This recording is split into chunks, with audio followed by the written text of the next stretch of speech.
శనిగ్రహానికి శంకు చక్రాలు ఉంటాయా? ఏం మాట్లాడతారండి? తీవ్రంగా హెచ్చరిస్తున్నాం ఈ బోర్డు తరఫున.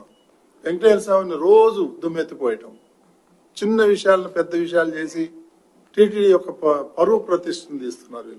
వాళ్ళు ఇష్టం వచ్చినట్టు అవాకులు చవాకులు వెళ్తున్నారు. ఈ విధంగా తప్పుడు ప్రచారం చేస్తే మాత్రం ఈ రోజు బోర్డులో నిర్ణయం తీసుకోవడం జరిగింది.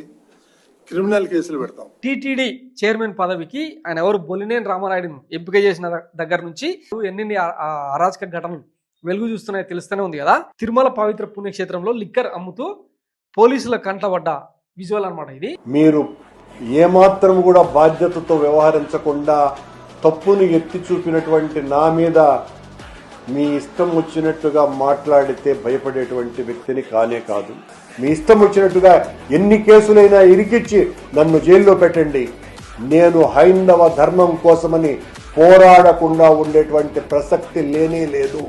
నాకు రాజకీయాల కంటే హిందూ ధర్మాన్ని కాపాడటమే లక్ష్యంగా, ఆ భగవంతుని ఆదేశంగా ఉద్యమిస్తా పోరాడతానని తెలియజేస్తున్నా.